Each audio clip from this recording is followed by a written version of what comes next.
देखते हैं आज इस लेक्चर में कि रेसिस्टेंस यानी प्रतिरोध को हम लोग जोड़ते किस किस तरह से हैं। तो मुख्य रूप से आप ये समझ लो, ये बोर्ड एग्जाम में आता भी है, तो इस हिसाब से भी ध्यान से देखना है कि किस तरह से हम लोग इस कॉन्सेप्ट को सीखें। तो इसका बेसिकली दो कॉम्बिनेशन का टाइप है। एक है श्रेणी क्रम जिसको सीरीज कहते हैं, और दूसरा है पैरेलल जिसको समानांतर क्रम कहते हैं।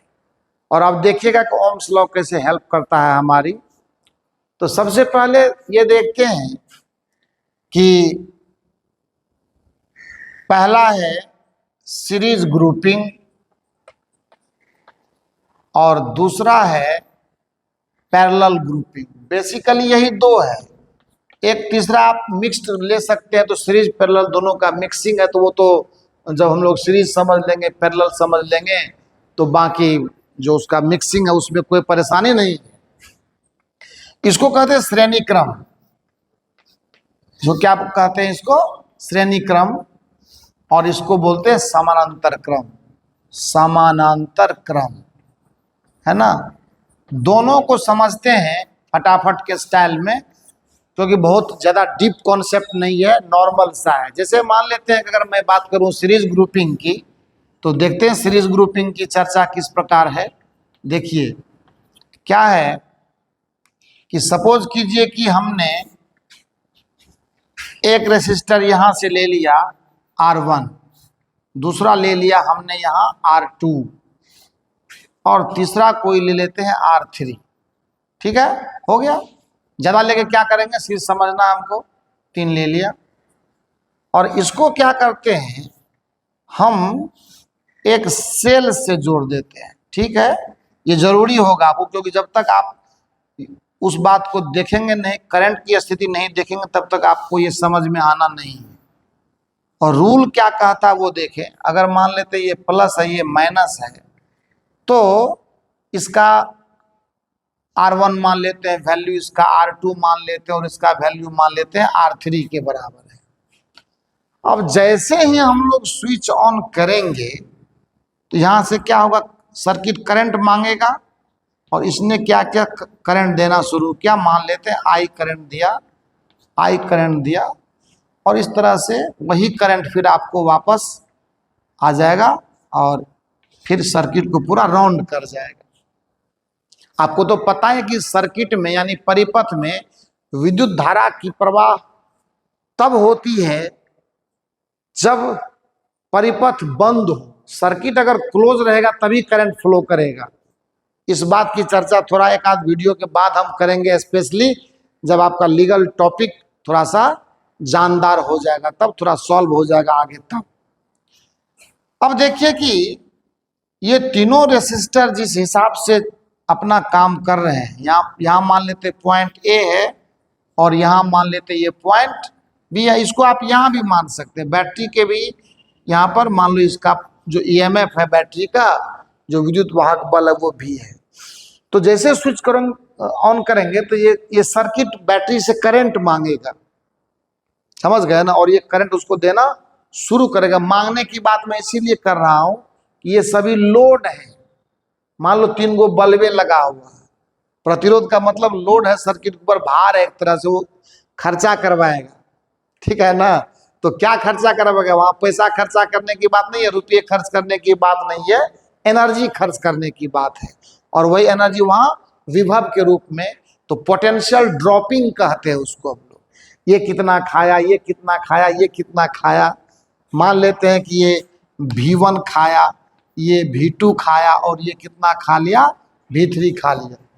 क्योंकि यहाँ पूरी ईमानदारी है, पूरी विभव का कोई नुकसान नहीं होने वाला सर्किट में। ये जितना है सब पर बांटेगा उसके औकात के हिसाब से।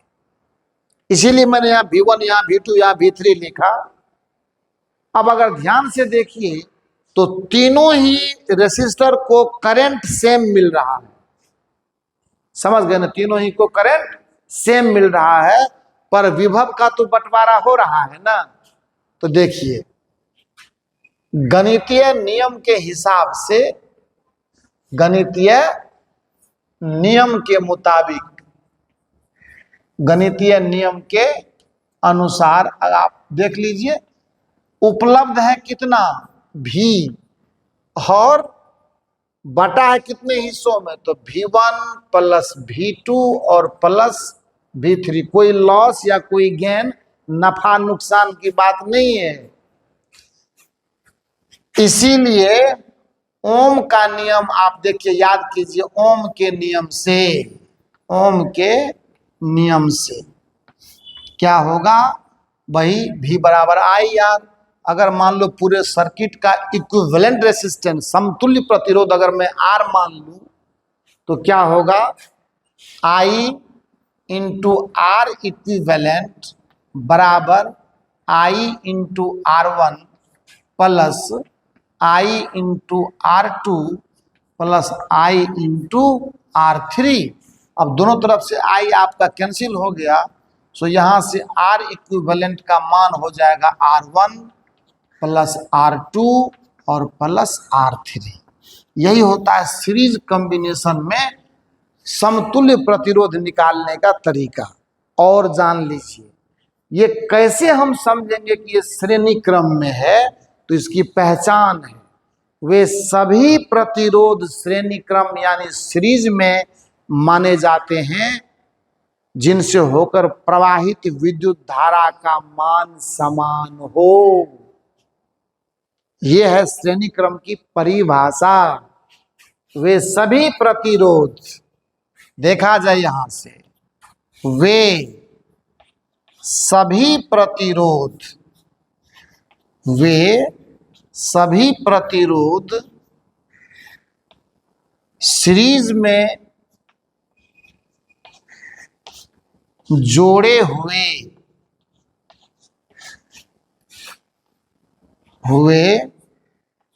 माने जाते हैं अगर उनसे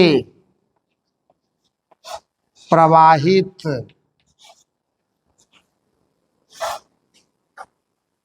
विद्युत धारा का मान समान हो। समझ गए ना, ये है श्रेणी क्रम की परिभाषा, समझिए या सिद्धांत समझ लीजिए। ये है सीरीज ग्रुपिंग ऑफ रेसिस्टर्स। सो कुल मिलाकर के सीरीज ग्रुपिंग को हम लोगों ने यहां देखा। अब आइए बात करते हैं, पैरेलल ग्रुपिंग की भी चर्चा कर लेते हैं। पैरेलल ग्रुपिंग की चर्चा अगर मैं करूं, तो पैरेलल ग्रुपिंग जो है ये भी ऐसे ही है। वहां पे क्या हुआ, करंट बटेगा और प्रतिरोध क्या होगा, आपस में कैसे जोड़ा जाएगा देखा जाए। नंबर 2 में आता है समानांतर क्रम। समांतर क्रम यानी इसको क्या बोलते हैं, पैरेलल कॉम्बिनेशन, इसको बोलते हैं पैरेलल कॉम्बिनेशन या ग्रुपिंग, जो बोल दीजिए आप।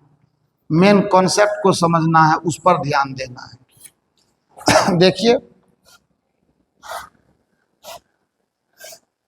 देख लीजिए। अच्छा, कनेक्शन का पैटर्न भी आप देख लीजिए, अंतर हो रहा है कि नहीं हो रहा है, देखा जाए।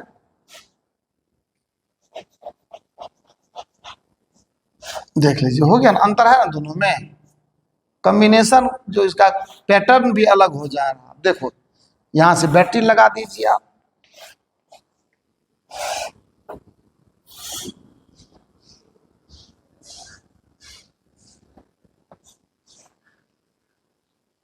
हो गया ना, ये प्लस और ये माइनस, ये R1, ये R2, ये R3।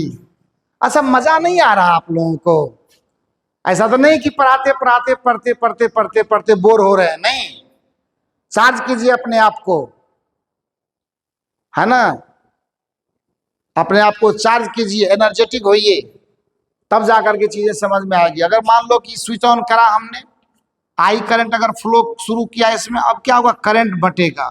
अब देखिए यहाँ पर भी प्लस है और यहाँ माइनस है। बैटरी का अगर मैंने ईएमएफ भी माना हुआ है तो ये सबको मिल रहा है बराबर से, क्योंकि बैटरी के प्लस प्लेट से सभी जुड़े हुए हैं डायरेक्ट। आप देख लीजिए है कि नहीं है, बढ़िया से देखिए, समझते हुए बात कीजिए सभी।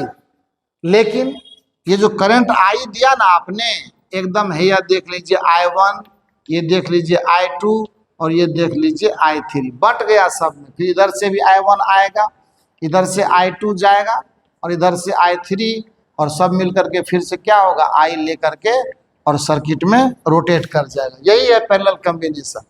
इसमें क्या हुआ बता दीजिए, यहां सभी प्रतिरोध सेम विभव पर है।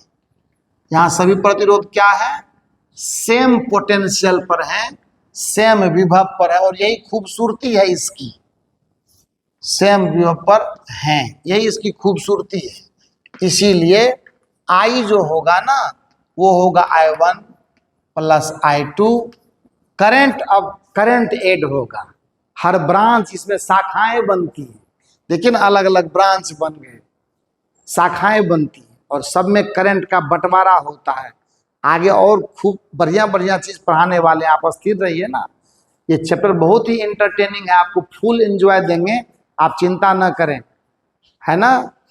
तो यहाँ से बोलिए फिर, इसीलिए अब ओम का नियम लगा दीजिए इस पर। अब ओम के नियम से, जैसे ही ओम का नियम आप लगाएंगे तो आपको दूध का दूध पानी का पानी हो जाएगा। आई बराबर भी बटा आर, और पोटेंशियल के मामले में सब सेम पर रहता। आर इक्विवेलेंट लिखिए बराबर भी बटा होगा R1 प्लस भी बटा होगा R2 और प्लस भी बटा हो जाएगा R3। सो क्या होगा, इसीलिए 1 बटा R इक्विवेलेंट बराबर 1/R1 प्लस 1/R2 और प्लस 1/R3। ऐसे और भी होंगे तो आप लगाते चलिए, कोई प्रॉब्लम नहीं है। तो ये था सीरीज और पैरेलल कॉम्बिनेशन ऑफ रेसिस्टर का मामला। इसमें हमने आपको जो बेसिक था सीरीज पैरेलल का क्या कॉन्सेप्ट है, अगर सीरीज में है तो करंट सेम रहेगा रेसिस्टर के अक्रॉस, और अगर पैरेलल में तो सभी सेम पोटेंशियल पर होंगे, तभी पैरेलल में माने जाएंगे। इस तरह से सीरीज पैरेलल को सीख लिया ना हम लोगों ने। अब बार बार देखिए ना, बार बार समझिए, बार बार कोशिश कीजिए। पिक्चर आपके सामने है, बोर्ड वर्क आपके सामने है, फुल मजा लीजिए। और चैनल को सब्सक्राइब कीजिए, वीडियो को लाइक शेयर कीजिए, दोस्तों से भी डिस्कशन कीजिए, और उससे बेहतर अपने बोर्ड की तैयारी अच्छे तरीके से मेहनत के साथ कीजिए। सफलता आपके हाथ में है। Thank you.